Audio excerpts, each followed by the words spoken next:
ओम शांति। आज हम रावण के बारे में सुनेंगे। रावण कौन था या रावण कौन है। रावण के बारे में अभी तक तो हम यही जानते हैं जो हमारे शास्त्र बताते हैं कि रावण लंका का राजा था। रावण विद्वान पंडित था, शास्त्रों का ज्ञाता था और एक असुर था जिसका राम के साथ युद्ध हुआ और अंत में राम ने विजय पाई। दशहरे पर वर्ष वर्ष हम रावण का पुतला जलाते हैं। तो रावण शब्द का वास्तव में अर्थ है क्या? रावण शब्द पाली भाषा का शब्द है और रावण शब्द का अर्थ होता है रुलाने वाला, दुख देने वाला। तो जब रावण का राज्य होता है उस समय सभी मनुष्य दुखी होते हैं या सभी रोते रहते हैं। तो आज हम सोचें कि क्या रावण का राज्य समाप्त हो चुका है या रावण आज भी जीवित है हम सबके बीच में। तो आज रावण के चित्र को आप अपना एक बुद्धि में इमर्ज करके देखेंगे तो जो हमने देखा रावण का पुतला जलाया जाता है तो उसमें उसके 10 सिर होते हैं। 5 वास्तव में रावण जो है वो 5 विकारों का प्रतीक है और स्त्री और पुरुष के विकारों का कंबाइंड रूप से रावण के 10 सिर दिखाए गए हैं। जैसे विष्णु चतुर्भुज का आपने देखा तो उसमें 2 हाथ लक्ष्मी के होते हैं, 2 हाथ नारायण के होते हैं। तो उसी प्रकार से रावण जो है वो मनोविकारों का सूचक है। तो रावण के जो 10 सिर हैं वो 5 विकार पुरुष में है और 5 विकार स्त्री में है। काम, क्रोध, लोभ, मोह और अहंकार, ये 5 विकार पुरुष में हैं और 5 ही विकार स्त्री में होने के कारण से रावण के 10 सिर दिखाए गए हैं। तो रावण वास्तव में विकारों का प्रतीक है, इसलिए उसका सिंबॉलिक जो चित्र जो देखा है हमने 10 सिर का ये भाव है। उसके हमने ये भी देखा कि शीश के ऊपर गधे का सिर भी दिखाते हैं। अब रावण को एक तरफ तो कहते हैं कि वो बहुत विद्वान था, तभी उसके हाथों में कहीं कहीं वेद शास्त्र भी दिखाए गए हैं। तो गधे का शीश उसके सिर पर क्यों दिखाया गया है? तो गधा जो है वो मूर्खता की निशानी है, बेसमझी की निशानी है। गधा आपने देखा होगा उसका मालिक उसको तालाब के किनारे ले जाता है और उसको अच्छे से साफ करता है। जैसे ही वो तालाब से नहाकर बाहर निकलता है वहीं आसपास जो मिट्टी पड़ी होती है उसमें लोटपोट हो जाता है। तो जो उसने स्नान किया उसके स्नान का कोई फायदा नहीं हुआ। तो ठीक उसी प्रकार रावण को कहा जाता है कि वो बहुत बड़ा विद्वान था, पंडित था, ज्ञाता था, लेकिन उस ज्ञान का उसके जीवन में कोई लाभ नहीं था, इसीलिए उसके सिर के ऊपर गधे का शीश भी दिखाते हैं। अब हमने ये भी सुना है कि रावण का राज्य जो था वो लंका, जो भारत के नक्शे के नीचे दिखाया जाता है, वो लंका के ऊपर था। तो जब लंका वालों से पूछा गया तो लंका वालों ने कहा कि हमारे देश में रावण नाम का कोई राजा नहीं हुआ, न रावण का वहाँ इतिहास देखने को मिलता है। वहाँ पर बौद्ध धर्म को मानने वाले लोग हैं। तो इससे पता चलता है कि क्या एक छोटे से द्वीप के ऊपर रावण का राज्य होगा? क्योंकि आज आप देखिए लोग परमात्मा को सर्वव्यापी कहते हैं, तो भगवान कहते हैं मैं सर्वव्यापी नहीं हूँ, लेकिन ये विकार सर्वव्यापी हैं। ये जो रावण है ये सर्वव्यापी है। ये 5 विकार भारत के किसी भी कोने में, चाहे विश्व के किसी भी कोने में देखें, छोटे बच्चे में, युवा में, वृद्ध में, सभी में ये विकार दिखाई देते हैं। तो रावण सर्वव्यापी है। अगर हम बेहद की दृष्टि से देखें तो ये पूरी पृथ्वी जो एक भाग है और 3 भाग पानी है, तो उस 3 भाग पानी की तुलना में पूरा पृथ्वी एक छोटा सा टापू है, द्वीप है, और इस पृथ्वी रूपी टापू के ऊपर रावण का राज्य छाया हुआ है। तो वास्तव में हमने जो देखा कि केवल एक लंका नहीं लेकिन इस सारी सृष्टि रूपी लंका के ऊपर रावण का राज्य है और रावण अभी जिंदा है, मरा नहीं है। पुतला जलाते हैं तो पुतला जलाते किसका है? जो कोई मर जाता है उसका कभी पुतला नहीं जलाया जाता। जैसे मान लो आज हम सबके बीच में इंदिरा गांधी जी नहीं हैं, तो जो उनकी उस समय थी विपक्षी पार्टी वाले लोग थे तो वो उनका पुतला बना करके जलाते थे, लेकिन आज वो नहीं है तो आज तो उनका कोई पुतला बनाकर नहीं जलाएगा ना। तो ठीक उसी प्रकार से रावण मर चुका है। रावण अगर जिंदा होता तो उसका पुतला हम जला रहे हैं, ये सिद्ध करता है कि रावण अभी जीवित है, रावण अभी मरा नहीं है। तो ये हमने एक बात सुनी। तो फिर जब हम ये कह रहे हैं कि रावण अभी जिंदा है, मरा नहीं है, तो इस बात से सिद्ध होता है कि रामायण का भी कुछ और अर्थ है। तो अब थोड़ा सा हम संक्षेप में रामायण का भी अर्थ समझेंगे। पहली बात तो हम ये सोचें कि रामायण में जिस राम का वर्णन किया गया है, क्या वो राम राजा दशरथ के बेटे थे? कौन थे वो राम जिनका रावण के साथ युद्ध हुआ? तो अब हमको परमपिता परमात्मा ने ये रहस्य समझाया है, क्योंकि खुद जो तुलसीदास जी हैं उन्होंने ये कहा है कि एक राम राजा दशरथ का बेटा, एक राम जो घट घट लेटा, एक राम जो जगत पसारा, एक राम जो सबसे न्यारा। तो कौन से राम का वर्णन रामायण में है?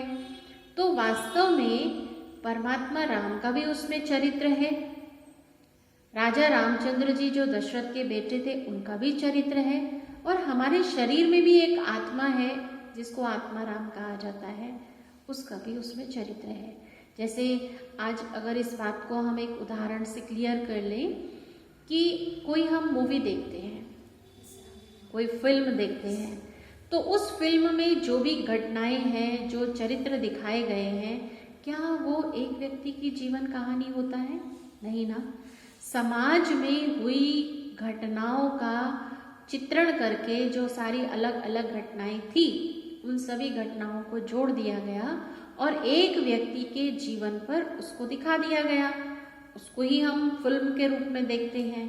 तो ठीक उसी प्रकार से जो रामायण है, तो रामायण में भी परमात्मा राम, राजा दशरथ के बेटे राम, और जहाँ पर वो हीनता का, कमजोरी का भाव महसूस करते हैं, वहाँ आत्मा राम की भी बात आती है। तो हम आज इसको थोड़ा सा और अच्छे रूप में समझेंगे कि जब ये सृष्टि सतयुग थी, स्वर्ग थी, उस समय सतयुग और त्रेता युग में 2500 वर्ष तक जो आत्मा थी वो पूरी मर्यादा पुरुषोत्तम थी। आत्मा वहाँ बड़े सुख से रहती थी, वहाँ रावण नहीं था, वहाँ ये 5 विकार नहीं होते थे। लेकिन जब द्वापर युग शुरू हुआ तो वहाँ से रावण की प्रवेशता शुरू हुई। आपने एडम और ईव की कहानी भी सुनी होगी। तो वो जो शैतान था, वो शैतान ही रावण है, जो हम आत्मा रूपी सीताओं का हरण करता है। जैसे दिखाते हैं कि सीता जब राम के साथ थी, चाहे वो जंगल में भी थी, तो भी बड़ा सुख का अनुभव करती है, बहुत खुश रहती है, क्योंकि उसको राम का सानिध्य, समीपता प्राप्त है। तो ऐसे ही जो राम की बनाई हुई दुनिया है, सतयुग त्रेता, वो परम पिता परमात्मा की बनाई हुई दुनिया, उस दुनिया में हम आत्मा सीता है, एक परमात्मा राम है। हम आत्मा रूपी सीताएं सतयुग त्रेता में बहुत सुख से रहती थी, शांति पूर्वक अपना जीवन व्यतीत करती थी। लेकिन क्या हुआ, जब द्वापर युग आया तो हमने मर्यादा क्रॉस कर दी। कौन सी मर्यादा? हमें कहा गया था कि आपको आत्मिक स्थिति में रहना है, देह भान में नहीं आना। पर द्वापर युग आते ही हम देह भान में आ गए, अपनी देह को देखा, अरे मेरी तो स्त्री की देह है, मेरी पुरुष की देह है। यहाँ से हमारे जीवन में आ गए विकार अर्थात रावण। तो द्वापर युग से लेकर के कलयुग तक आत्मा रूपी सीता को रावण अपने कब्जे में ले गया, या जिसको हम कहें कि उसने उसका हरण कर लिया। सीता को वो अशोक वाटिका नहीं, लेकिन शोक वाटिका में ले गया था। तो अशोक अर्थात जहाँ कोई भी प्रकार का शोक ना हो, वो तो सतयुग और त्रेता युग की दुनिया है। द्वापर और कलयुग तो शोक वाटिका है। तो मैं आत्मा रूपी सीता रावण की शोक वाटिका में 2500 वर्ष तक रही, और अब जब मैं उस राम को पुकारती रही, हे राम आओ मुझे इस रावण से छुड़ाओ, तो मुझ आत्मा की पुकार कलयुग के अंत में पुरुषोत्तम संगम युग पर सुनी जाती है, मेरी सुनवाई होती है, और वो आत्माओं के पिता राम, आत्माओं का स्वामी राम, हम सीताओं को बचाने के लिए इस सृष्टि पर आते हैं। लेकिन युद्ध राम और रावण का नहीं, लेकिन युद्ध मुझ आत्मा को रावण के साथ करना है। तो यहाँ आत्मा राम का उसकी खुद की बुराइयों के साथ युद्ध होता है।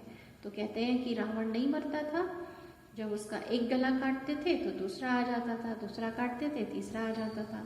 तो कहने का भाव क्या है कि जो हम कभी कभी अपनी एक बुराई को खत्म करते हैं, आज मैंने संकल्प किया कि मुझे किसी से लगाव नहीं रखना है, आज मुझे मोह नहीं रखना है, और आज के दिन तो मैंने पूरा कंट्रोल किया, लेकिन कल फिर से वो स्मृति आ गई, फिर से वो मोह की जागृति मेरे अंदर हो गई, देखा तो फिर मोह का सिर आ गया। फिर आज मैंने क्रोध का सिर काट दिया, तो आज थोड़ी देर तक वो कटा रहा, फिर कोई घटना घटी, कोई बात हुई, फिर वापस मुझे क्रोध आ गया। तो रावण का एक सिर काटते हैं, दूसरा आता है, दूसरा काटते हैं, तीसरा आता है, कि रावण मरता ही नहीं है। तो जब उसके मरने का तरीका पता चला कि रावण की नाभि में जो अमृत है उसको सुखाया जाएगा, तब रावण मरेगा। तो इन सब बुराइयों की जो जड़ है वो है देह अभिमान। जब हम इस देह अभिमान को ही खत्म कर देंगे तो रावण मर जाएगा, रावण समाप्त हो जाएगा। तो ये आपको बताया कि रावण को मारने की विधि क्या है।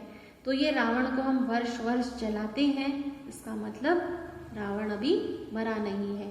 हर वर्ष उसका पुतला बड़ा बड़ा होता जा रहा है। आज 20 फुट का बनाया, फिर अगले वर्ष 22 फुट का बनाएंगे, उससे अगले वर्ष 24 फुट का बनाएंगे। तो पता चलता है कि रावण अर्थात जो बुराइयां हैं समाज में वो बढ़ती जा रही हैं। तो इसके लिए हम सभी आत्माओं को पुरुषार्थ करना है कि हम अपने अंदर के रावण को अर्थात देह अभिमान को जब समाप्त कर देंगे, ये निश्चय कर लेंगे कि मैं आत्मा हूँ, तो ये रावण मर जाएगा। तो ये हमने सुना रावण का। आपने देखा होगा कि रावण के पुतले के साथ साथ 2 पुतले और जलाए जाते हैं। एक होता है कुंभकर्ण का और एक होता है मेघनाथ का। तो जो 5 विकार है वो तो हो गए रावण के, रावण, और जो छठा विकार है उसको बताया गया कुंभकर्ण। तो कुंभकर्ण भी बहुत शक्तिशाली था। छठा विकार है आलस्य। कहा जाता है अगर कोई अपने 5 विकार जीत ले और उसने आलस्य को नहीं जीता, तो धीरे धीरे आलस्य के कारण ही वो 5 विकार उसके जीवन में फिर से वापस आ जाते हैं। तो कुंभकर्ण भी कम नहीं था। अब यहाँ पर आप देख रहे हैं कि कुंभकर्ण दिखाया हुआ है। तो शाब्दिक अर्थ कुंभकर्ण का क्या है? कुंभ माना घड़ा, कर्ण माना कान, जिसके घड़े जैसे बड़े बड़े कान हो। खाली घड़े में एक विशेषता होती है कि जब हम खाली घड़े में बोलते हैं तो हमारी आवाज़ जो है प्रतिध्वनि करती है, इको होती है। तो ऐसे आज इस संसार में कुंभकर्ण के समान बहुत सारे मनुष्य हैं जो दिखाया गया है चित्र में कि परम पिता परमात्मा ने जो माताओं को कलश दिया, वो ब्रह्मा कुमारी उनको ज्ञान दे रही हैं या ज्ञान गंगा बहा रही हैं। तो वो क्या कहते हैं, एक कान से सुन लेते हैं और सुन करके उसका प्रत्युत्तर बहुत अच्छा देते हैं। आपका ये ईश्वरीय ज्ञान बहुत अच्छा है, आपका ये ईश्वरीय ज्ञान तो संसार के हर प्राणी को सुनना चाहिए, संसार के कोने कोने में ईश्वरीय ज्ञान फैलना चाहिए। लेकिन ये ज्ञान मुझे भी सुनना है, मुझे भी अपना जीवन परिवर्तन करना है, वो नहीं करते। तो एक कान से सुना और दूसरे कान से निकाल दिया। तो इससे पता चलता है कि वे लोग जो ईश्वरीय ज्ञान को सुन करके धारण नहीं करते हैं और उसकी सिर्फ महिमा करके छोड़ देते हैं, वो लोग भी कुंभकर्ण के समान हैं। दूसरा, कुंभकर्ण जो था उसके लिए हमने ये भी सुना हुआ है कि कुंभकर्ण 6 महीने सोता था और वो जब जागता था तो उसको किस प्रकार से जगाया जाता था। और जब वो जागा तो उसने क्या किया, बहुत सारे वानरों को खा गया। उसने सुग्रीव का भी गला पकड़ लिया। तो इसका भाव हमको समझना चाहिए कि ये जो आलस्य विकार है, वानर कौन है? वानर वो आत्माएं हैं जो परमात्मा के सेवा के कार्य में अपना कुछ न कुछ सहयोग देते हैं। तो वो आत्माएं वानर के समान हैं। उन वानरों को भी, अर्थात उन ईश्वरीय संदेश वाहकों को भी वो खा जाता है। और सुग्रीव, सु माना अच्छा, ग्रीव माना, इसको गले को कहते हैं ग्रीवा। तो ग्रीव माना ध्वनि, जिसकी अच्छी ध्वनि हो, वो वाणी जो ज्ञान घोष करती हो, वो वाणी जो अनेकों को ईश्वर का परिचय प्राप्त कराती हो, वो वाणी जो किसी के जीवन में उमंग उत्साह भरती हो, उसका भी कुंभकर्ण ने गला पकड़ लिया। तो भाव क्या है, उन आत्माओं को भी जो ऐसी सेवा करने वाले ये आलस्य का विकार छोड़ता नहीं है, उनको भी उनकी सेवा से वंचित करा देता है और अपने अधीन कर लेता है। तो रावण के साथ साथ हमें इस छठे विकार को, कुंभकर्ण को भी खत्म करना है, जलाना है। उसके साथ साथ एक और पुतला जलाया जाता है जो है मेघनाद का पुतला। तो मेघनाद शब्द का अर्थ क्या होता है? मेघ माना बादल, नाद माना ध्वनि। तो जो बादलों की तरह जोर जोर से गरजता हो, जिसका अपनी वाणी पर कंट्रोल ना हो, ऐसे लोगों को कहा जाता है कि वो मेघनाद के समान है। तो परमात्मा हमको ये बात सुनाते हैं, मेघनाद का एक नाम था इंद्रजीत, अर्थात उसने अपनी सारी इंद्रियों को जीता पर उसका अपनी वाणी पर कंट्रोल नहीं था, इसलिए उसका नाम मेघनाद पड़ गया। तो परमात्मा ने हमको कहा कि आप अपनी वाणी पर संयम रखो, अपने बोल पर आप पूरा अंकुश रखो। उसके लिए उनकी शिक्षा है, कम बोलो, मीठा बोलो और धीरे बोलो।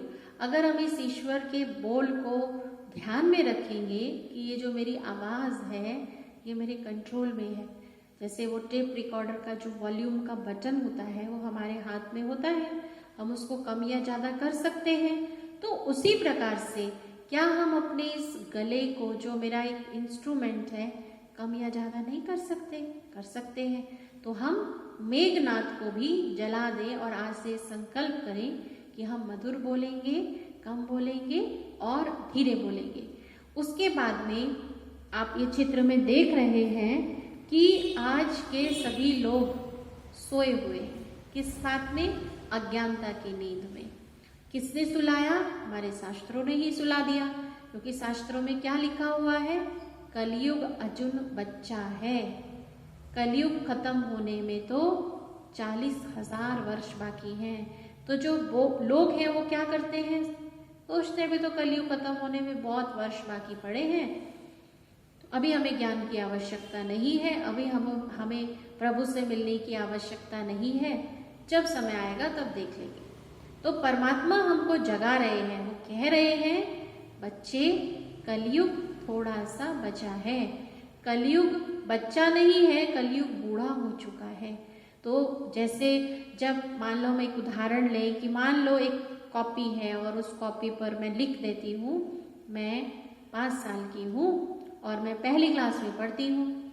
आज जब मैं 25 वर्षों के बाद उस कॉपी को खोलती हूँ तो उसमें वही तो सेंटेंस लिखे होंगे, मैं 5 साल की हूँ, मैं पहली क्लास में पढ़ती हूँ। लेकिन आज तो 25 वर्ष के हो चुके हैं। तो उसी प्रकार से जब शास्त्र लिखे गए थे उस समय कलयुग की आयु बहुत छोटी थी, कलयुग बहुत छोटा था उस समय कलयुग घुटनों के बल चल रहा था।